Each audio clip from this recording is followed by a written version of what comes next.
ഒരാളെ ജീവിതത്തിൽ വിജയിയായിട്ട് കണക്കാക്കുന്നതിന് സമൂഹത്തിന് പല ധാരണകളുണ്ട്, നമുക്ക് പല ധാരണകളുണ്ട്. അപ്പോൾ അതിനെ സംബന്ധിച്ചുള്ള ചില കാര്യങ്ങൾ നമുക്ക് ഒരുമിച്ച് ചിന്തിക്കാം. നമുക്കതിനു വേണ്ടി സഭാപ്രസംഗി 2-ാം അധ്യായം, ഈ സഭാപ്രസംഗി എന്നുള്ള പുസ്തകത്തെക്കുറിച്ച് പറയുമ്പോൾ 1-2 കാര്യങ്ങൾ ഞാൻ പറയാം. ആളുകൾ സാധാരണ ഇത് വായിക്കുമ്പോൾ സഭാപ്രസംഗി നിങ്ങളൊക്കെ ആദ്യമൊക്കെ വായിച്ചു കഴിയുമ്പോഴത്തേക്കും എന്താ പ്രധാനമായിട്ട് എല്ലാം എപ്പോഴും പറയുന്നത് എന്നാ, സകലതും മായ അല്ലേ, ഒരർത്ഥമില്ലാത്ത ഒരു. ഈ സഭാപ്രസംഗത്തെക്കുറിച്ച് പറയുന്നത് ഇത് ശലോമോൻ്റെ ഡയറി കുറിപ്പുകളാണ്. തൻ്റെ ഹൃദയത്തിലൂടെ കടന്നുപോയ ചിന്തകളെ രേഖപ്പെടുത്തിയിരിക്കുന്ന പുസ്തകമാണ്. ഈ പുസ്തകത്തിന് പ്രധാനപ്പെട്ട തീം എന്നുള്ളത് ദൈവത്തെ കൂടാതെയുള്ള മനുഷ്യൻ്റെ ജീവിതം, ആ ജീവിതത്തിൻ്റെ നേർചിത്രമാണ് സഭാപ്രസംഗി. ദൈവത്തെ മാറ്റി നിർത്തിയുള്ള ജീവിതം, അതാണ് ഈ പുസ്തകം. നമ്മൾ ഇന്ന് നമ്മുടെ ജീവിക്കുന്ന സമൂഹം നമ്മളെ വളരെയധികം സ്വാധീനിക്കുന്നതാണ്. ഞാൻ ആദ്യം പറഞ്ഞ പോലെ ഭയങ്കര കോമ്പറ്റീഷനുള്ള ലോകത്ത് നമ്മൾ ജീവിക്കുന്നു. അപ്പോൾ നമുക്കൊക്കെ ആഗ്രഹം എന്ന് പറഞ്ഞാൽ മറ്റുള്ളവരെ പോലെ ആകണമെന്നൊരാഗ്രഹം ഉള്ള മനുഷ്യരാണ്, സ്വാഭാവികമാണ്. മറ്റുള്ളവരെ പോലെ ആകണം. അപ്പോൾ നമ്മുടെ സമൂഹത്തിൽ നമ്മൾ ചില ആളുകളെ വിജയികളായിട്ട് കണക്കാക്കും. അവൻ വിജയിച്ചു, അവൻ, അല്ലെങ്കിൽ ചിലരെക്കുറിച്ച് പറയും അവനൊരു ഭാഗ്യവാനാണ്, അല്ലെങ്കിൽ ചിലരെക്കുറിച്ച് പറയും അവളൊരു ഭാഗ്യവതിയാണ്. അപ്പോൾ നമുക്ക് ജീവിത വിജയത്തെ സംബന്ധിച്ച് ഒരു കാഴ്ചപ്പാടുണ്ട്, സമൂഹത്തിനുണ്ട്. അപ്പോൾ നമ്മുടെ സമൂഹത്തിൽ ജീവിത വിജയത്തെ സംബന്ധിച്ചുള്ള കാഴ്ചപ്പാടുണ്ട്, ജീവിതത്തിൻ്റെ അർത്ഥത്തെ സംബന്ധിച്ച് കാഴ്ചപ്പാടുണ്ട്, യഥാർത്ഥ സന്തോഷത്തെ സംബന്ധിച്ചുള്ള കാഴ്ചപ്പാടുണ്ട്. അതിൻ്റെ എല്ലാം സ്വാധീനം നമ്മുടെയൊക്കെ ജീവിതത്തിൽ വന്നിട്ടുണ്ട്. അപ്പോൾ ഈ സഭാപ്രസംഗി ഞാൻ ഈ 2-ാം അധ്യായത്തിൽ ഒരു സാധാരണ യൗവനക്കാരൻ അവൻ്റെ ജീവിതത്തിൽ സ്വാഭാവികമായിട്ട് വേണം എന്ന് ആഗ്രഹിക്കുന്ന കുറേ ഘടകങ്ങളുണ്ട്. അവൻ്റെ ജീവിതത്തിൽ കിട്ടിയിരുന്നെങ്കിൽ ജീവിതം നന്നായേനെ എന്ന് ഒരുപക്ഷെ നമ്മളൊക്കെ ചിന്തിക്കുന്ന ഒത്തിരി ഘടകങ്ങളുണ്ട്. ആ ഘടകങ്ങളൊക്കെ ഒന്നൊന്നായിട്ട് ജീവിതത്തിൽ അനുഭവിച്ച ശേഷം അതൊന്നും അർത്ഥമില്ലാത്തതാണ് എന്ന് മനസ്സിലാക്കി, അതാണ് ഈ സഭാപ്രസംഗി എന്ന പുസ്തകത്തിൻ്റെ ഇതിവൃത്തം എന്നുള്ള കാര്യം. നമുക്കത് ഒന്നൊന്നായിട്ട് പ്രധാനപ്പെട്ട കൺസെപ്റ്റുകളൊക്കെ ഒന്ന് നോക്കാം. 2-ാം അധ്യായത്തിന് ഞാൻ എന്നോട് തന്നെ പറഞ്ഞു, വരിക, ഞാൻ നിന്നെ സന്തോഷം കൊണ്ട് പരീക്ഷിക്കും, സുഖം അനുഭവിച്ചു കൊള്ളുക, അതും മായയത്രേ. ഞാൻ ചിരിയെക്കുറിച്ച് അത് ഭ്രാന്തെന്നും സന്തോഷത്തെക്കുറിച്ച് അതുകൊണ്ട് എന്ത് ഫലം എന്നും പറഞ്ഞു.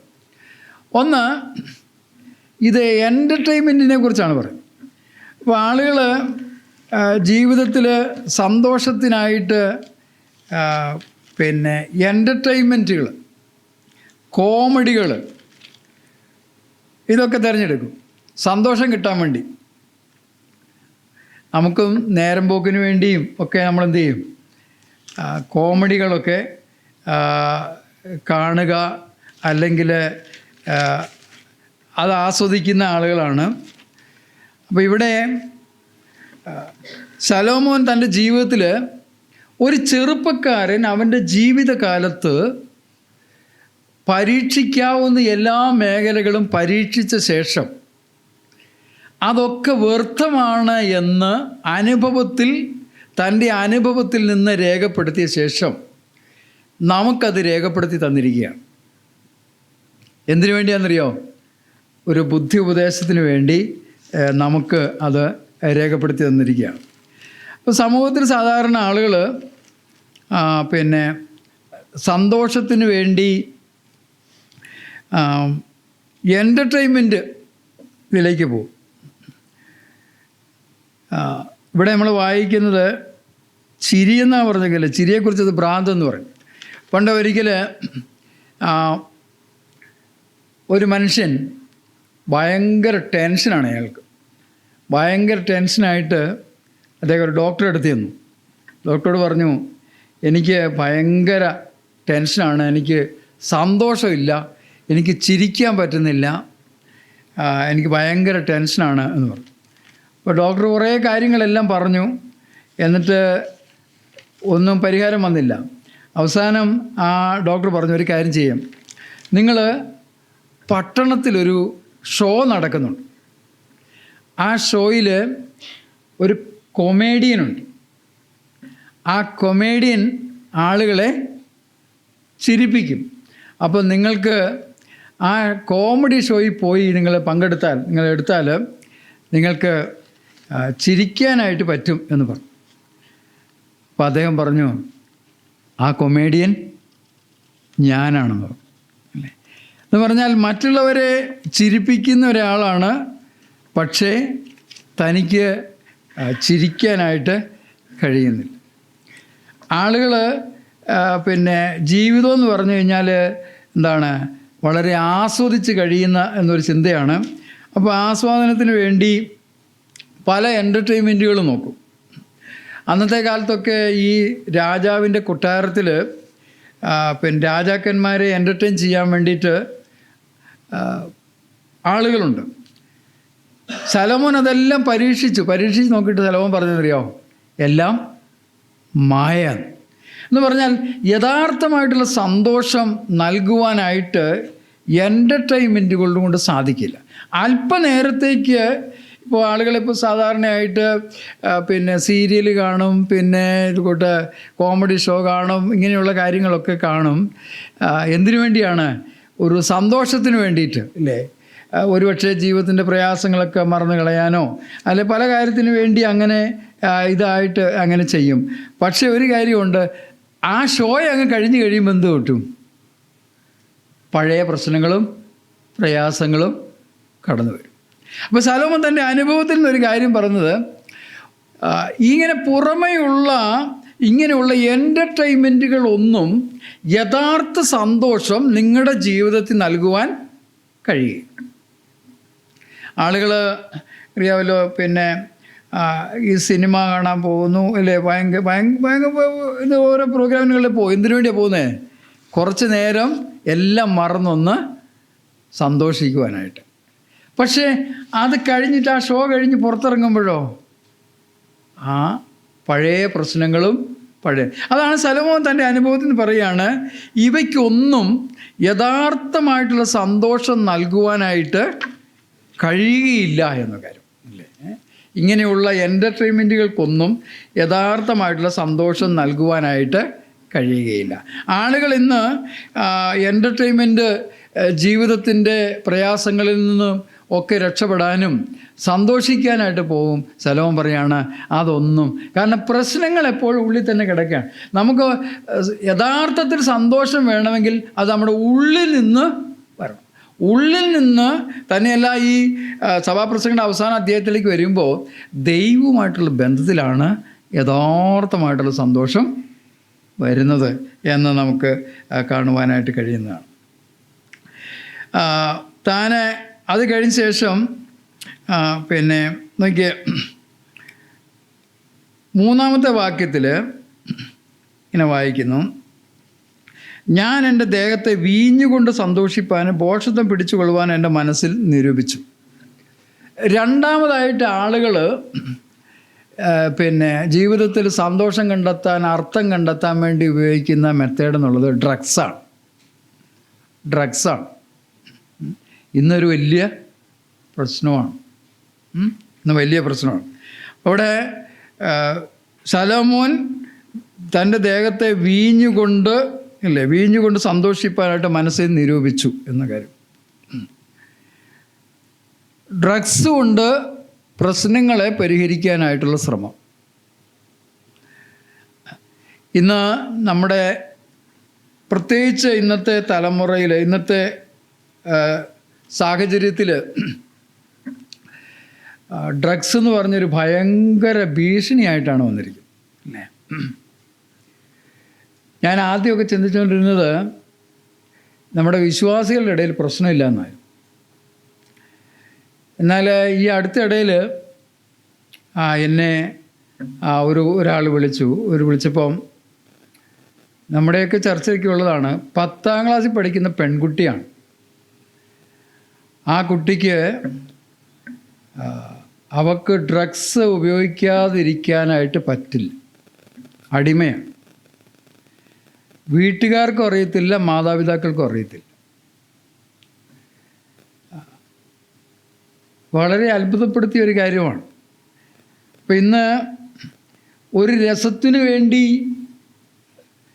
തുടങ്ങുന്ന ഇത് അടിമത്തത്തിലേക്ക് പോവുകയാണ്. ഇന്നറിയാമല്ലോ, നമുക്കറിയാവുന്ന പോലെ സിന്തറ്റിക് ഡ്രഗ്സ്.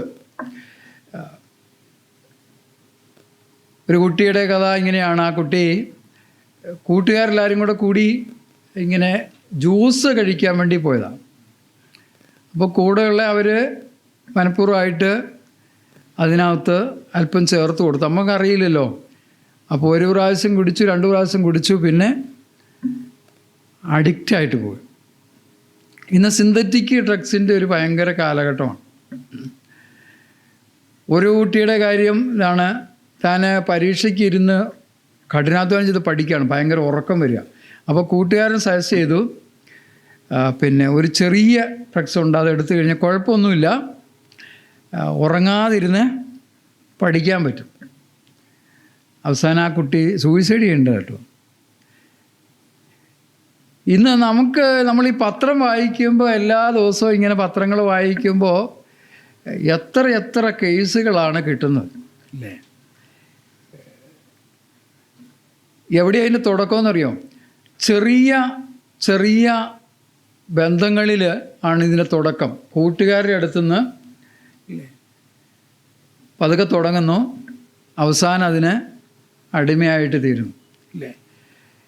പണ്ടൊക്കെ ഉള്ള ലിക്വിഡായിട്ടുള്ളതായ ഡ്രഗ്സൊക്കെ എന്ന് പറഞ്ഞാൽ ഇപ്പോൾ അത്രയും വലിയ അപകടം, അതും ദോഷമാണ്. പക്ഷേ ഇന്നത്തെ സിന്തറ്റിക്കാണ്. ഒരു പ്രാവശ്യം ഉപയോഗിച്ച് കഴിഞ്ഞാൽ നമ്മുടെ തലച്ചോറിൻ്റെ മൊത്തം സിസ്റ്റത്തെ എന്ത് ചെയ്യും? അത് മാറ്റും, മുഴുവൻ മാറ്റും അല്ലേ? ഒരിക്കലും പിന്നെ രക്ഷപ്പെടാൻ കഴിയാത്ത വിധം ഇതായിട്ടിരിക്കുക. അപ്പോൾ ഒരു രസത്തിന് വേണ്ടി നമ്മൾ തുടങ്ങും, പക്ഷെ അത് ചെന്ന് അവസാനിക്കുന്നതാണ്. കൊച്ചുകുട്ടികളുടെ ഇപ്പം എന്താണ്, മുട്ടായി മുതലാണ് തുടങ്ങുന്നത് അല്ലേ? മുട്ടായിക്കകത്ത് ചേർത്ത് കൊടുത്തുകൊണ്ട് വരെ തുടങ്ങും. പക്ഷേ ഡ്രഗ്സ് ഒരിക്കലും നമ്മുടെ പ്രശ്നങ്ങൾക്ക് പരിഹാരം വരുത്താനോ അല്ലെങ്കിൽ നമുക്ക് സന്തോഷം പകരാനോ കഴിയുന്നതല്ല. സലോമോൻ അതെല്ലാം ട്രൈ ചെയ്തു. അവസാനം എന്താ പറഞ്ഞറിയാവോ? അവന് മായ, സകലതും മായ. സലോമോൻ എന്ന് രക്ഷപ്പെടാനായിട്ട് പറ്റി. പക്ഷേ ഇന്നത്തെ ഡ്രഗ്സ് ഉപയോഗിക്കുന്നവർക്ക് ഒരിക്കലും എന്ത് ചെയ്യാൻ പറ്റത്തില്ല, രക്ഷപ്പെടാനായിട്ട് പറ്റത്തില്ല. നമ്മുടെ ഹോസ്റ്റലിലൊക്കെ താമസിക്കുമ്പോഴൊക്കെ ചില സന്ദർഭങ്ങളിൽ അറിയാതെ പെട്ടുപോകും. നമ്മളെപ്പോഴും വളരെ ശ്രദ്ധ നമുക്ക് ആവശ്യമാണ്. എല്ലാവരെയും വിശ്വസിക്കേണ്ട കാര്യമൊന്നും ഇല്ല. ഞാൻ അറിയാവുന്ന ഒരു കുട്ടി കൂടെയുള്ള കൂട്ടുകാരികളുടെ കൂടെ പോയി പിന്നെ ജ്യൂസ് കുടിച്ചാണ് അവിടെ നിന്നാണ് അതിൻ്റെ അടിമത്തത്തിലേക്ക് വന്നത്. രക്ഷപ്പെടാൻ മേലാത്ത വിധത്തിൽ നിൽക്കുകയാണ്. അപ്പോൾ നമ്മളിത് ഇങ്ങനെ വായിക്കുമ്പോൾ എന്താണ്, ഇതൊക്കെ അവിശ്വാസികളുടെ ഇടയിൽ നടക്കുന്ന ഒരു കാര്യമായിട്ട് മാത്രം കണക്കാക്കേണ്ട കാര്യമില്ല. ഇത് നമ്മുടെ അടുത്ത് തന്നെ ഉണ്ട്. അപ്പോൾ ഞാൻ അതിനെക്കുറിച്ച് പറയുന്നത്, ഡ്രഗ്സ് ഒരിക്കലും പ്രശ്നത്തിന് പരിഹാരം അല്ല, ഒളിച്ചോട്ടമാണ്. ജീവിതത്തിൽ ചിലപ്പോൾ ചില പരാജയങ്ങളുണ്ടാകും, തിരിച്ചടികളുണ്ടാകും. അതിപ്പോൾ അതിനെ അഭിമുഖീകരിക്കാൻ കഴിയാഞ്ഞിട്ട് ഡ്രഗ്സിലേക്ക് പോകുന്നു. നേരത്തെ ആൺകുട്ടികളായിരുന്നു പോകുന്നത്, ഇപ്പോൾ ഉണ്ടല്ലോ എത്ര പെൺകുട്ടികളാണെന്നറിയോ? ആൺകുട്ടികളെക്കാൾ പെട്ടെന്ന് അഡിക്റ്റ് ആകുന്ന പെൺകുട്ടികളാണ് അറിയാം. ആൺകുട്ടികളെക്കാൾ പെട്ടെന്ന് അഡിക്റ്റ് ആകുന്നത് പെൺകുട്ടികളാണ്. ഒരു 1 ടൈം യൂസ് എന്ന് പറഞ്ഞാൽ അഡിക്റ്റാണ്, ഭയങ്കര പ്രയാസമാണ്, രക്ഷപ്പെടാനായിട്ട് പറ്റില്ല. അപ്പോൾ അത് നമുക്ക് നമ്മുടെ പ്രശ്നങ്ങളെ ഇങ്ങനെ ഒരു ഒളിച്ചോട്ടത്തിലൂടെ പരിഹരിക്കാനായിട്ട് കഴിയില്ല. ഡ്രഗ്സ് ഇന്നത്തെ കാലത്ത് അത് ഒരു ഒളിച്ചോട്ടമാണ്, യാഥാർത്ഥ്യങ്ങളിൽ നിന്നുള്ള ഒളിച്ചോട്ടമാണ്. ഡ്രഗ്സ് ഒരിക്കലും പ്രശ്നങ്ങൾക്ക് പരിഹാരം വരിക തന്നെയല്ല, നമ്മുടെ ജീവിതത്തെ നശിപ്പിക്കും. അറിയാമല്ലോ, ഇപ്പോൾ ഈ സിന്തറ്റിക് ഡ്രഗ്സ് എന്ന് പറഞ്ഞാൽ നമ്മുടെ തലച്ചോറിനെ ബാധിക്കുന്നു. അതങ്ങ് പിടിച്ചു കഴിഞ്ഞാൽ പിന്നെ മൊത്തം സിസ്റ്റം അങ്ങോട്ട് ഇതായി കഴിഞ്ഞ് കഴിഞ്ഞാൽ പിന്നെ അവർ രക്ഷപ്പെടാനായിട്ട് കഴിയുകയില്ല. അപ്പോൾ നമുക്ക് അങ്ങനെയുള്ള സ്നേഹിതന്മാരും ആരെങ്കിലുമൊക്കെ ഉണ്ടെങ്കിൽ അവരിൽ നിന്ന് ഓടി ഒളിക്കണമെന്ന് ഞാൻ പറയും, അല്ലേ? അങ്ങനെയുള്ള സാഹചര്യങ്ങളിൽ പോകാനായിട്ട് പാടില്ല. അങ്ങനെയുള്ള സാഹചര്യങ്ങൾ വന്നാൽ നമ്മൾ അതിൽ നിന്ന് ഒളിച്ച് അവിടുന്ന് രക്ഷപ്പെട്ടോണം. കാരണം ഒരൊറ്റ പ്രാവശ്യത്തെ ഉപയോഗത്തിന് പോലും നമുക്ക് ഭയങ്കര ഇതായിട്ട് തന്നെയല്ല, എന്തെങ്കിലും അങ്ങനെ പ്രശ്നങ്ങളുണ്ടെങ്കിൽ എത്രയും വേഗം നമ്മൾ പിന്നെ ബന്ധപ്പെട്ടവരുമായിട്ട്, അല്ലേ, ആരെങ്കിലുമായിട്ട് കൗൺസിലിംഗ് സ്വീകരിച്ച് അതിൽ നിന്ന് വിടുതൽ നമ്മൾ പ്രാപിക്കണം. ഇപ്പോൾ എന്താണെന്നറിയാമോ, ഡ്രഗ്സ് ഒരിക്കലും പ്രശ്നങ്ങൾക്ക് പരിഹാരം വരുത്തുന്നതല്ല, ഒളിച്ചോട്ടമാണ്, അത് അടിമത്വമാണ്, അത് നമ്മുടെ നല്ല ഭാവിയെ കളയുന്നതാണ്, ഇല്ലേ? നമ്മുടെ ശരീരത്തെ മനസ്സിനെ എല്ലാം നശിപ്പിക്കുന്നതാണ്. ആത്യന്തികമായിട്ട് നമുക്ക് ദൈവത്തിനും സമൂഹത്തിനും ഒന്നും പ്രയോജനമില്ലാത്ത വെറും ഭ്രാന്തന്മാരാക്കി തീർക്കുന്ന ഒന്നാണ് ഡ്രഗ്സ് എന്നുള്ള കാര്യം. ശലോമോൻ അത് ഉപയോഗിച്ചിട്ട് പറയാണ് മായ, അത് യാതൊരു കാര്യമില്ല. പിന്നെ ശലോമോൻ അടുത്ത് ട്രൈ ചെയ്തെന്നറിയാവോ, 4-ാം വാക്യത്തിനകത്ത് ചെയ്തെന്നറിയാം, ഞാൻ മഹാപ്രവർത്തികളെ, അല്ലേ, 2 സഭാപ്രസംഗം 2:4, ഞാൻ മഹാപ്രവർത്തികളെ ചെയ്ത് എനിക്ക് അരമനകളെ പണിതു, വലിയ വീടുകൾ സൗധങ്ങളൊക്കെ പണിതു. ആളുകൾ വിചാരിക്കുന്നത് അവരവരുടെ പ്രൗഢി കാണിക്കാൻ വേണ്ടി എന്താണ് ഭയങ്കര കെട്ടിടങ്ങളും ഇതുമെല്ലാം പണിതു, അല്ലേ? അപ്പോൾ അതിനകത്തൂടെ ഒരു അർത്ഥം കണ്ടെത്താനായിട്ട് കഴിയുമെന്നാണ് ചിന്തിക്കുന്നത്, ഒരു സംതൃപ്തി കണ്ടെത്തുവാനായിട്ട് കഴിയും, അല്ലേ? ആളുകൾ പലപ്പോഴും ഉപയോഗത്തിന് വേണ്ടിയല്ല, കാണിക്കാൻ വേണ്ടിയാണ്.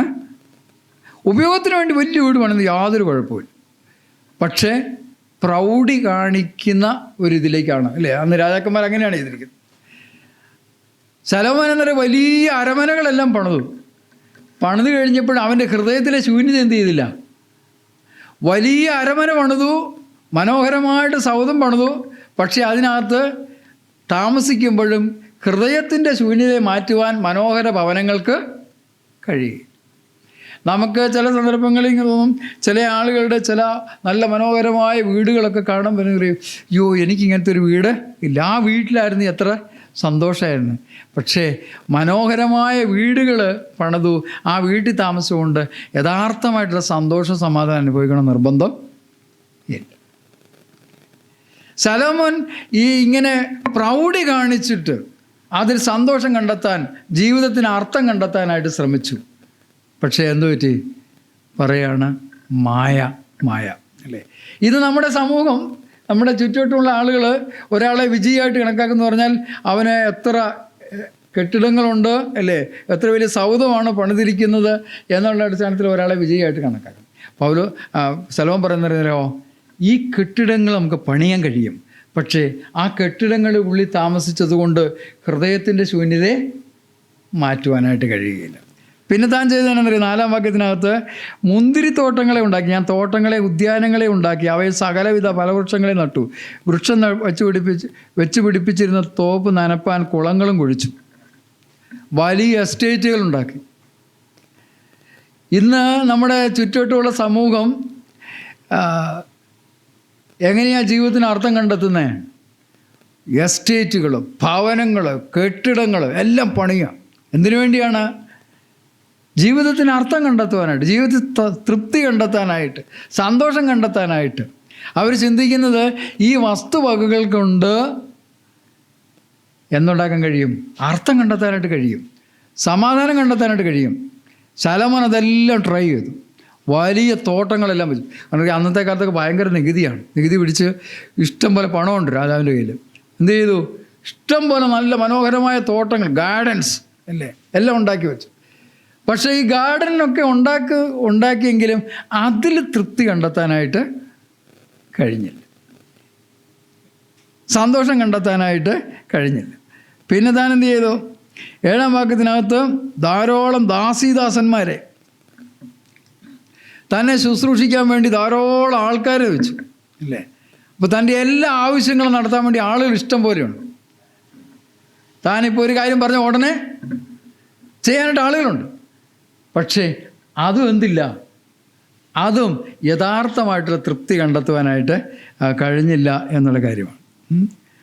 പിന്നെ ലൈഫ് സ്റ്റോക്ക്, ആടുമാടുകൾ, ബഹുസമ്പത്ത്, വെള്ളി, പൊന്ന്, അല്ലേ?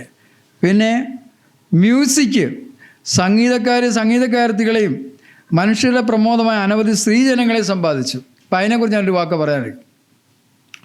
താന് ശലോമോനെക്കുറിച്ചല്ല നമ്മൾ ആദ്യം ചിന്തിക്കുമ്പോൾ എന്താ ആദ്യം പറയുക? ശലോമോൻ്റെ ഭാര്യമാരെക്കുറിച്ച് ചിന്തിക്കുക, അല്ലേ? 700 കിട്ടിയ ആൾ, അല്ലേ? സാധാരണ നമ്മുടെ ഈ പ്രായത്തിൽ ചെറുപ്പക്കാരായ ആളുകൾ തെറ്റിപ്പോകുന്ന ഒരു മേഖല ഡ്രഗ്സിൻ്റെ മേഖലയുണ്ട്. അതിന് നമുക്ക് എല്ലാവർക്കും അറിയാം. അടുത്ത ഒരു മേഖല എന്നുള്ളത് സെക്ഷൽ ലൈഫിൻ്റെ മേഖലയാണ്, അല്ലേ? സെക്ഷൽ ലൈഫിൻ്റെ മേഖലയാണ്. അപ്പോൾ ഈ ശലോമോൻ ഇത് വളരെ തൻ്റെ ജീവിതത്തിൽ അതിൻ്റെ എക്സ്ട്രീമിൽ ട്രൈ ചെയ്ത ഒരാളാണ് ശലോമോൻ. എന്നിട്ട് അതെല്ലാം ആഗ്രഹിച്ചതൊന്നും ഞാൻ നിഷേധിച്ചില്ല എന്ന് പറഞ്ഞു. എൻ്റെ സന്തോഷം ഒന്നും വിലക്കിയില്ല എന്ന്. പക്ഷെ അവസാനം എല്ലാം മായ. ഞാൻ അതിനെക്കുറിച്ച് ഒരു കാര്യം കൂടെ കൂട്ടി പറയാൻ ആഗ്രഹിക്കുന്ന കാര്യം,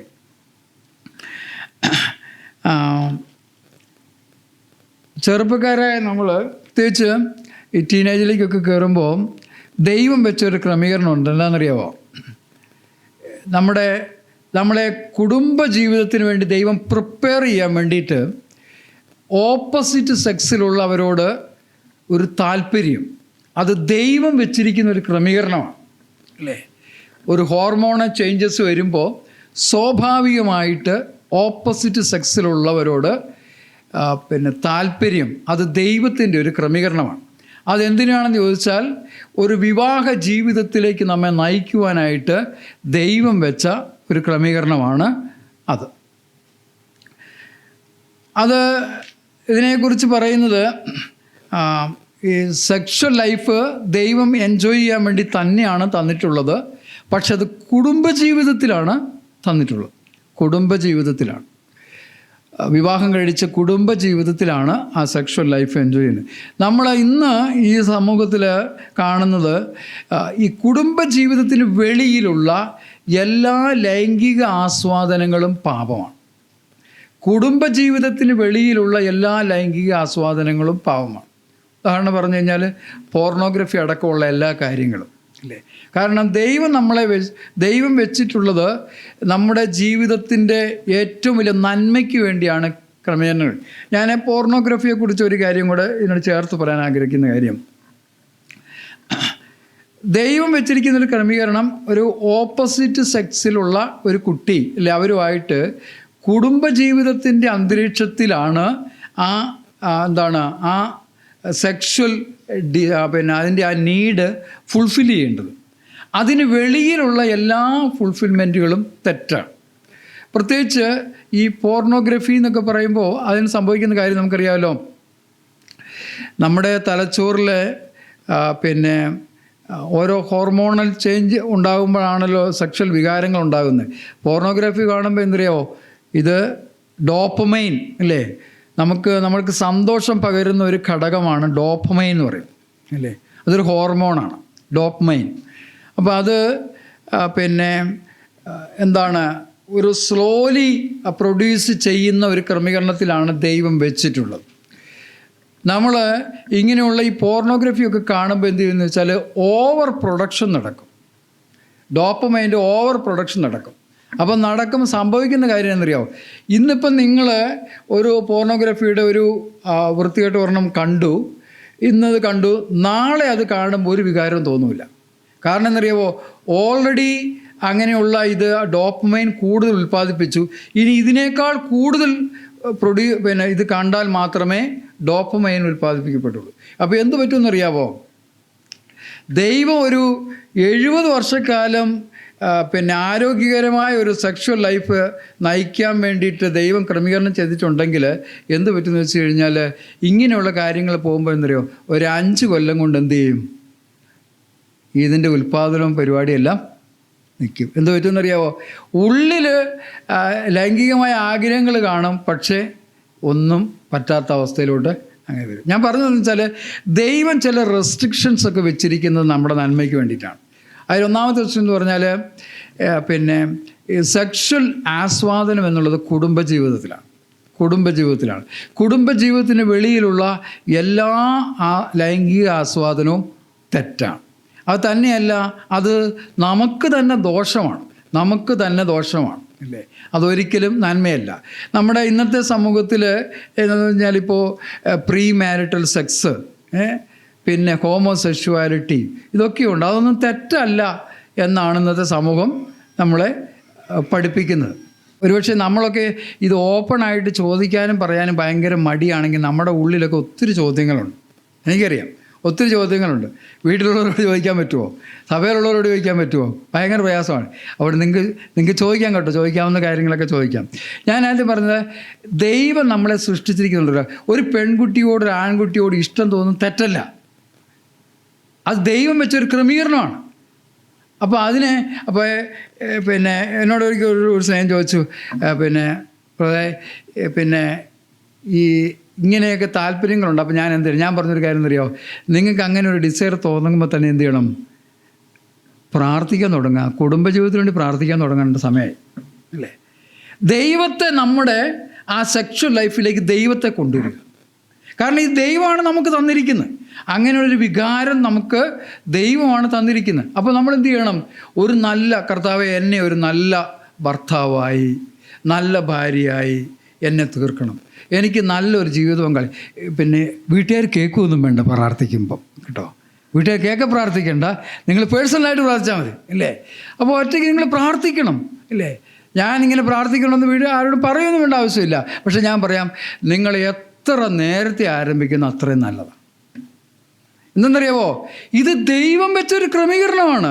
ആ ക്രമീകരണത്തിലേക്ക് ദൈവത്തെ കൊണ്ടുവരണം ഇല്ലേ? അങ്ങനെ കൊണ്ടുവരുമ്പോഴേ നമുക്കത് നന്നായിട്ട് പോകാനായിട്ട് കഴിയും. ഇന്നെന്ന് പറഞ്ഞു കഴിഞ്ഞാൽ എന്താണ്,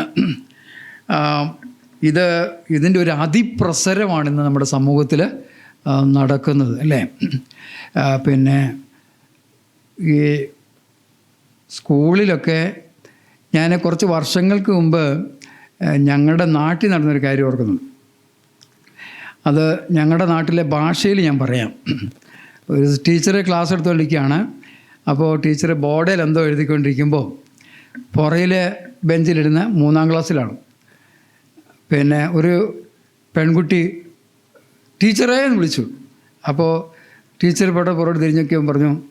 അപ്പോൾ അപ്പുറത്ത് ഓപ്പോസിറ്റ് ഇരിക്കുന്ന ആൺകുട്ടിയുണ്ട്. അപ്പോൾ ടീച്ചർ ഇങ്ങനെ പറഞ്ഞു, ആ ടീച്ചറുടെ ആ കുട്ടി പറഞ്ഞു, ടീച്ചറെ അബ്ദുള്ള എന്നോട് ഐ ലവ് യു എന്ന് പറഞ്ഞു. ടീച്ചറെ എഴുതിക്കൊണ്ടിരിക്കുന്ന സന്ദർഭത്തിൽ ഈ 3-ാം ക്ലാസ്സിൽ പഠിക്കുന്ന കൊച്ചാണ് അടുത്തിരിക്കുന്ന ആ പെൺകുട്ടിയുടെ ഐ ലവ് യു എന്ന് പറഞ്ഞു അല്ലേ? പറഞ്ഞു കഴിഞ്ഞാൽ എത്ര ചെറുപ്പത്തിലെ തന്നെയാണ് ഇങ്ങനെ എന്താണ് ഈ സിനിമയും ഇതും എല്ലാം കൂടെ കണ്ട് ഇതായിട്ട്. ഇപ്പോൾ ഈ 10-ാം ക്ലാസ്സിലൊക്കെ ഇൻ്റർവെൽ ടൈമും ഉള്ള സമയങ്ങളൊക്കെ ചെന്ന് കഴിഞ്ഞാൽ ഇങ്ങനെ എന്താണ് നമുക്ക് തന്നെ ഭയങ്കര ഇത് തോന്നും. ഞാനിത് ശ്രദ്ധിച്ചു വെച്ചാൽ ഇപ്പോഴത്തെ സമൂഹത്തിൽ ആണുങ്ങളെക്കാൾ ധൈര്യം പെണ്ണുങ്ങളെ കാണിക്കുന്നു. എനിക്കറിയില്ല, ഞാൻ ബസ്സിലൊക്കെ യാത്ര ചെയ്യുമ്പോൾ നമുക്ക് ഭയങ്കര പ്രയാസം. അങ്ങനെ ഭയങ്കര ബോൾഡാണ് അല്ലേ? ഒരു വല്ലാത്തൊരു ഇതിലേക്ക് വന്നിരിക്കുന്നു അല്ലേ? പിന്നെ നമ്മുടെ ഒരു പറച്ചിലുണ്ടല്ലോ, തേച്ചിട്ട് പോയി എന്ന് പറയും ഇല്ലേ? എനിക്കറിയാമല്ലോ അല്ലേ? ഞാൻ ഓർത്തുകൊണ്ടിരുന്നത് നേരത്തെയൊക്കെ തുണി തേക്കുന്നതെന്ന് ഓർത്തുകൊണ്ടിരുന്നത് അല്ലേ? അപ്പോൾ ഇങ്ങനെ പറയുന്നത് കേട്ടിട്ടുണ്ട്, എടാ അവൾ എന്നെ തേച്ചിട്ട് പോയി എന്ന് പറഞ്ഞു അല്ലേ? ഇങ്ങനെ ഓരോന്നിൻ്റെ പേരെ ഇങ്ങനെ പോയി. ഞാൻ ചോദിക്കുന്ന അവസാനം നമ്മൾ ഓരോ ദിവസം പത്രത്തിൽ വായിക്കുമ്പോൾ എത്ര കഥകളാണ് ഇങ്ങനെ കാണുന്നത്. ഞാൻ പറയുന്നത്, പ്രിയപ്പെട്ടവരെ, ദൈവം വെച്ച ഒരു ക്രമീകരണമാണ് സെക്ഷ്വൽ ലൈഫ്. അത് ദൈവത്തിൻ്റെ വഴികളിലൂടെ നമ്മൾ ഉപകരിക്കുമ്പോഴാണ് അതിൻ്റെ പൂർത്തീകരണം ഉണ്ടാകും. വിവാഹ ജീവിതത്തിന് വെളിയിലുള്ള എല്ലാ ലൈംഗിക ആസ്വാദനവും തെറ്റാണ്, അല്ലേ? ദൈവം നമ്മളെ അതിനുവേണ്ടി ഒരുക്കുകയാണ്. ആ സന്ദർഭത്തിൽ നമുക്ക് ചെയ്യാൻ പറ്റുന്ന കാര്യം ഈ വിഷയത്തെ ഓർത്ത് ദൈവത്തോട് കണ്ണുനീരോടുകൂടി പ്രാർത്ഥിക്കുക, വിവാഹ ജീവിതത്തിന് വേണ്ടി പ്രാർത്ഥിക്കുക എന്നുള്ള കാര്യം. പോർണോഗ്രഫിയും ഹോമോസെക്ഷുവാലിറ്റി ഇങ്ങനെയുള്ളതൊക്കെയും ദൈവം വെറുക്കുന്ന പാപങ്ങളാണ്. പ്രീ മാരിറ്റൽ സെക്സ് അത് ദൈവം വെറുക്കുന്ന പാപമാണ്. ഇപ്പോൾ നമുക്കറിയാലോ, ഇപ്പോഴത്തെ ഒരു പുതിയ നിയമം അനുസരിച്ച് പ്രായപൂർത്തിയായവർക്ക് ശാരീരിക ബന്ധം പുലർത്തുന്നതിന് യാതൊരു തെറ്റും ഇല്ല. ലിവിങ് ടുഗദർ, വിവാഹം കഴിക്കാതെ തന്നെ ഒരുമിച്ച്. ഇതൊക്കെ ഈ ലോകം ദൈവത്തിൻ്റെ ക്രമീകരണത്തിൽ നിന്ന് കുടുംബങ്ങളെ തകർക്കുന്ന ഒരു ഇതിലേക്കാണ് പോകുന്നത്. അതിൻ്റെ ഫലമായിട്ട് എന്താണെന്നറിയാമോ? ഡിവോഴ്സ് റേറ്റ് എത്ര ഭയങ്കരമായിട്ട് വർദ്ധിക്കുന്നറിയും. ഭയങ്കരമായിട്ട് ഡിവോഴ്സ് വർദ്ധിക്കുകയാണ് ചെയ്യുന്നത്. ഞാൻ പറഞ്ഞു വന്നത്, ദൈവം വെച്ചിരിക്കുന്ന ക്രമീകരണമാണ് ലൈംഗിക ആസ്വാദനം. പക്ഷേ ജീവിതത്തിൻ്റെ അർത്ഥം എന്ന് പറഞ്ഞു കഴിഞ്ഞാൽ, ശലോമോൻ ട്രൈ ചെയ്തതെന്നറിയാമോ? 700 പേരെ വിവാഹം കഴിച്ചു. ദൈവം പറഞ്ഞെന്നാ 1 കെട്ടാനേ പറഞ്ഞിട്ടുള്ളൂ. ദൈവം വിചാരിച്ചതെന്നറിയോ? എന്നാൽ 700 പിന്നെ 7000 പോയി, അല്ലേ? പക്ഷേ ദൈവം വെച്ച ക്രമീകരണത്തിലൂടെ സന്തോഷം കണ്ടെത്താനായിട്ട് പറ്റത്തുള്ളൂ. ശലോമോൻ പറഞ്ഞെന്നറിയോ? മായ. യഥാർത്ഥമായിട്ട് അങ്ങനെയുള്ള ഇതിൽ സന്തോഷം കണ്ടെത്തുവാനായിട്ട് സാധിക്കുകയില്ല എന്നുള്ള കാര്യം. അപ്പോൾ എന്താ കാണുന്നറിയാമോ? നമ്മുടെ ഇന്നത്തെ സമൂഹത്തിൽ പണം ഉണ്ടായാൽ, നമുക്കറിയാലോ, ഇന്ന് വിശ്വാസികളുടെ ഇടയിൽ പോലുള്ള ചിന്ത എന്നാണെന്നറിയാമോ? എങ്ങനെ എന്ത് ചെയ്യണം? പണം ഉണ്ടാക്കണം. പണം ഉണ്ടെങ്കിൽ സന്തോഷമുണ്ട്, പണമുണ്ട് തൃപ്തിയുണ്ട്. അപ്പോൾ അതെന്തറിയാമോ? ആത്മീയ കാര്യങ്ങൾക്ക് സമയമില്ല, ബൈബിൾ വായിക്കാൻ സമയമില്ല, പ്രാർത്ഥിക്കാൻ സമയമില്ല, സഭായോഗത്തിന് പോകാൻ സമയമില്ല, ഒന്നിനും സമയമില്ല. എന്തിനു വേണ്ടിയാണ്? ഓട്ടമാണ്. എന്തിനു വേണ്ടി ഓട്ടം? പൈസ ഉണ്ടാക്കണം. മറ്റൊരാളെക്കാളും ആരുടെ മുമ്പിൽ കുനിഞ്ഞു നിൽക്കാൻ പാടില്ല, പണം ഉണ്ടാക്കണം. അപ്പോൾ അതിൻ്റെ ഫിലോസഫി എന്നാണെന്നറിയോ? അതിൻ്റെ ഫിലോസഫി എന്താണ്? പണം ഉണ്ടായാൽ ജീവിതത്തിൽ വിജയിച്ചു, പണം ഉണ്ടായാൽ സന്തോഷം കിട്ടും, പണം ഉണ്ടായാൽ ജീവിതത്തിന് അർത്ഥം ഉണ്ടാകും. അപ്പോൾ അതുകൊണ്ട് എന്താണ്? ഏത് വിധേനയും പണം ഉണ്ടാക്കുക. അങ്ങനെയാണല്ലോ സമൂഹത്തിൽ കാണുന്നത്, അല്ലേ? ആളുകൾ എന്തെല്ലാം കാര്യങ്ങളാണ്, ഡ്രഗ്സ് വിൽപ്പന നടത്തുന്നത്. അവരെന്താ ചെയ്യുന്നത്? മറ്റുള്ള നശിച്ചാലും വേണ്ടില്ല, പണം ഉണ്ടാക്കണം. പണം കള്ളത്തരം ചെയ്തും സർക്കാരിനെ വഞ്ചിച്ചും വെട്ടിച്ചും ഒക്കെ എന്താണ് പണം ഉണ്ടാക്കുക. അപ്പോൾ അവിടെ ഫിലോസഫി എന്താണ്? പണം ഉണ്ടായാൽ ജീവിതത്തിന് തൃപ്തി കണ്ടത്. ഞാൻ ചോദിക്കുന്നത്, സ്വാധീനം നമുക്കുണ്ടായിട്ടില്ലേ? നമുക്കുണ്ടായിട്ടുണ്ട്, ഇല്ലേ? അതിനെന്നറിയാമോ? നമ്മളിപ്പോൾ എന്നാ വെച്ച് കഴിഞ്ഞാൽ ആത്മീയ കാര്യങ്ങൾ, സഭാബന്ധവും വേണ്ട. ഇപ്പം ഞാൻ പറയാം, ഒരു കോഴ്സിന് നിങ്ങൾ പോവാം. നിങ്ങൾ കോഴ്സിന് പോകുമ്പോൾ നിങ്ങൾ ആദ്യം പരിഗണിക്കുന്നത് എന്താ? ആ കോഴ്സ് കൊണ്ട് ഏറ്റവും കൂടുതൽ ജോലി കിട്ടും, ഏറ്റവും കൂടുതൽ ശമ്പളം. തെറ്റൊന്നുമല്ല, ശമ്പളമുള്ളത്. എന്നാൽ നിങ്ങൾ ആ കോഴ്സിന് പോകുമ്പോൾ, ആ പഠിക്കാൻ പോകുമ്പോൾ, ഞാൻ അവിടെ പോയി 4 കൊല്ലം 5 കൊല്ലം അവിടെ പഠിക്കാൻ പോവുക. ആ സന്ദർഭത്തിൽ അവിടെ ഒരു സഭയുണ്ടോ, അവിടെ ഒരു ആത്മീയ ബന്ധമുണ്ടോ, ഇതുപോലെ അന്വേഷിക്കുമോ? ഇതൊന്നും അന്വേഷിക്കത്തില്ല. ജോലിക്ക് പോകുന്നു. ജോലിക്ക് പോകുമ്പോഴും നമ്മൾ അന്വേഷിക്കുന്നത് എന്താണ്? ഏറ്റവും കൂടുതൽ ശമ്പളമുള്ള ജോലിയാണ്. നല്ല കാര്യമാണ്. പക്ഷേ ചോദ്യം എന്തറിയോ? അവിടെ സഭയുണ്ടോ, കൂട്ടായ്മയുണ്ടോ, ആത്മീയ കാര്യം അന്വേഷിക്കാറുണ്ടോ? നമ്മുടെ വിശ്വാസം അന്വേഷിക്കാറുണ്ടോ? ഇല്ല. അതെന്തുകൊണ്ട് അന്വേഷിക്കാറുള്ളത്? നമ്മുടെ ഫിലോസഫി എന്താണ്? പണം ഉണ്ടായാൽ ആത്മീയതയൊക്കെ തന്നെത്താൻ വരും. ആദ്യം എന്തുണ്ടാക്കണം? ആദ്യം പൈസ ഉണ്ടാക്കുക. 10 പൈസ ഉണ്ടാക്കണം, പണം ഉണ്ടാക്കണം. പണം ഉണ്ടെങ്കിൽ തൃപ്തിയുണ്ട്, പണം ഉണ്ടെങ്കിൽ സമാധാനമുണ്ട്, പണം ഉണ്ടെങ്കിൽ അർത്ഥമുണ്ട്. അപ്പോൾ എന്ത് ചെയ്യണം? പണം ഉണ്ടാകും. അതിനോട് ഓട്ടമാണ്. അപ്പം നമ്മൾ ഈ ശലോമോൻ ഇതെല്ലാം ട്രൈ ചെയ്ത് വെച്ചാണ് ഇത് എഴുതിയിരിക്കുന്നത്, ഇല്ലേ? സ്വർണവും വെള്ളിയും സ്വത്തും എല്ലാം സംബന്ധിച്ച് അവസാനം പറയാം മായമായാന്ന്. ഇതെന്തിനാണ് എഴുതി തന്നിരിക്കുന്നത്? ബൈബിള് ശലോമോൻ പറയുന്നത്, എൻ്റെ മക്കളെ നിങ്ങൾ ഒരു കാര്യം പഠിക്കണം. സമ്പത്ത് കൊണ്ട് ജീവിതത്തിന് അർത്ഥം കണ്ടെത്താൻ പറ്റില്ല. അവസാനം പറയുന്നുണ്ട് താൻ എങ്ങനെ കണ്ടെത്തുന്നത്. സമ്പത്ത് കൊണ്ട് ജീവിതത്തിന് അർത്ഥം കണ്ടെത്താനായിട്ട് പറ്റില്ല. നമ്മുടെ ഈ സമൂഹം നമ്മളെ പഠിപ്പിക്കുന്നത് അങ്ങനെ തന്നെയാണ്. എന്താണ്? പൈസ ഉണ്ടാക്കുക എന്നുള്ളതാണ് പ്രധാനപ്പെട്ട കാര്യം. പണ്ടൊക്കെ ഇങ്ങനെ പറയാറുണ്ടല്ലോ, ആൾക്കാരൊക്കെ, ഞങ്ങളൊക്കെ കാത്തലിക്സ് ആയ സമയത്ത് പ്രായമായി കഴിയുമ്പോഴാണ് പള്ളിയിലൊക്കെ പോകുന്നല്ലേ. അതായത് ഒരു നിശ്ചിത സമയം കഴിഞ്ഞ് കഴിഞ്ഞാൽ ഇനിയിപ്പോൾ എന്നാ പറയുക, ഭക്തി മാർഗത്തിലേക്ക് തിരിയാന്ന് പറയാം അല്ലേ. എൻ്റെ പ്രിയപ്പെട്ടവരെ, ഒരു കാര്യം പറയാം, ഈ സമൂഹം നമ്മളെ വല്ലാതെ സ്വാധീനിച്ചിട്ടുണ്ട്. ഞാൻ ശലോമോനോട് ഒരു കാര്യം പറയാം, സമ്പത്തല്ല ജീവിതത്തിന് അർത്ഥം തരുന്നത് കേട്ടോ. പണമല്ല കേട്ടോ ജീവിതത്തിന് അർത്ഥം തരുന്നത്. പണമല്ല പ്രധാനപ്പെട്ടത്. ദൈവിക വിഷയത്തിൽ സമ്പന്നതയാണ് ഏറ്റവും പ്രധാനപ്പെട്ട കാര്യം. വസ്തുവകയല്ല ഒരു മനുഷ്യൻ്റെ ജീവിതത്തിന് അർത്ഥം ഉണ്ടാക്കുന്നത്. പണം കൊണ്ട് സന്തോഷം കണ്ടെത്താൻ പറ്റില്ല, പണം കൊണ്ട് തൃപ്തി കണ്ടെത്താനായിട്ട് പറ്റില്ല. ദൈവബന്ധത്തിലുള്ള സമ്പന്നതയാണ് പ്രധാനപ്പെട്ട കാര്യം ഇല്ലേ. ഇന്ന് നമ്മുടെ സഭകളൊക്കെ പഠിക്കേണ്ടതായ ഒരു കാര്യമാണ് ഇല്ലേ. ആത്മീയ കാര്യങ്ങൾക്ക് യാതൊരു സമയവും ഇല്ലാതെ ഇല്ലേ. കർത്താവ് പറഞ്ഞു, മുമ്പേ അവൻ്റെ രാജ്യവും നീതിയും അന്വേഷിക്കും ഇല്ലേ. ഞാൻ ഇങ്ങനെ വർഷങ്ങൾക്ക് മുമ്പ് പത്തനംതിട്ടയിൽ ഒരു വീട്ടിൽ, ഞങ്ങൾ കുറേ നാൾ അവിടെ ഉണ്ടായിരുന്നു. ആ സന്ദർഭത്തിൽ ഒരു അച്ചായൻ്റെ വീട്ടിൽ പോയ സന്ദർഭത്തിൽ ഞാൻ ഓർക്കുകയാണ്. ആ അച്ചായൻ്റെ മക്കളൊക്കെ പല രാജ്യങ്ങളിലാണ്, വലിയ ഉന്നതിയിലാണ്. അപ്പോൾ അച്ചായനോട് ഒറ്റയ്ക്ക് താമസിക്കുകയാണ്. അപ്പോൾ അത് എന്നോട് പറഞ്ഞു, എൻ്റെ സ്നേഹിത, ഞാൻ എൻ്റെ മക്കളെ ഒക്കെ പഠിപ്പിച്ചു, അവർക്കൊക്കെ നല്ല ജോലിയും കിട്ടി, അവരെല്ലാം വലിയ ഉന്നത നിലയിലെത്തി. ഇന്ന് അവരെല്ലാം പല സ്ഥലങ്ങളിലാണ്. ആർക്കും എന്നെ വേണ്ട, ഞാൻ ഒറ്റയ്ക്കാണ്. ഞാൻ ഒരു കാര്യത്തിൽ പരാജയപ്പെട്ടു. എന്നാണെന്നറിയാമോ? ഞാൻ അവർക്ക് നല്ല വിദ്യാഭ്യാസം കൊടുത്തു, നല്ല ജോലി കണ്ടെത്താൻ സഹായിച്ചു, നല്ല സ്ഥലങ്ങളിൽ പ്ലേസ്മെൻ്റ് കിട്ടാൻ സഹായിച്ചു. പക്ഷേ ദൈവത്തെ കൊടുക്കുന്നതിൽ പരാജയപ്പെട്ടു അല്ലേ. ഞാൻ പറയും, നമ്മുടെ അധ്വാനം കൊണ്ട് പ്രവൃത്തി കൊണ്ട് നമുക്ക് നല്ല ജോലി നേടുക്കാം, നല്ല പ്ലേസിലെത്താം. പക്ഷേ ഒരു കാര്യമുണ്ട്, അതൊന്നും ജീവിതത്തിന് അർത്ഥമോ തൃപ്തിയോ തരില്ല. ജീവിതത്തിന് അർത്ഥമോ തൃപ്തിയോ തരില്ല. ദൈവിക വിഷയത്തിൽ സമ്പന്നതയാണ് യഥാർത്ഥത്തിൽ ഇത് തരുന്നത് അല്ലേ. ശലോമോൻ പറഞ്ഞ 15-ാം വാക്യത്തിനകത്ത്, ഞാൻ എൻ്റെ കൈകളുടെ സകല പ്രവൃത്തികളെയും ഞാൻ ചെയ്യാൻ ശ്രമിച്ച സകല പരിശ്രമങ്ങളും നോക്കി, എല്ലാം മായയും വൃഥാപ്രയത്നവും അത്രേ, സൂര്യന് കീഴിൽ യാതൊരു ലാഭവും ഇല്ല എന്ന് അല്ലേ. താൻ ഇങ്ങനെ പണസമ്പാദനത്തിലൂടെയും ലൈംഗികമായിട്ടുള്ളതിലൂടെയും ഒക്കെ തൃപ്തി കണ്ടെത്താനായിട്ട് സാധിച്ചിട്ട് അവസാനം എന്നാ വെച്ച് കഴിഞ്ഞാൽ ഇതെല്ലാം വൃഥാവാണ് എന്ന് പറഞ്ഞു ഇല്ലേ. എന്നിട്ട് അവസാനം എന്തെന്നറിയാവോ, ഇത് യൗവനക്കാർക്കോട് പറയുന്നല്ലേ. നമുക്കതിന് 12-ാം അധ്യായത്തിൽ 9-ാമത്തെ വാക്യം വായിക്കാം.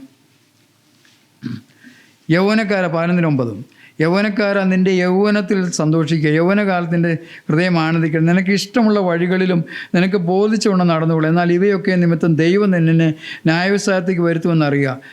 ആകയാൽ നിൻ്റെ ഹൃദയത്തിൽ നിന്ന് വ്യസനം അകറ്റി നിൻ്റെ ദേഹത്തിൽ നിന്ന് തിന്മ നീക്കിക്കളയുക.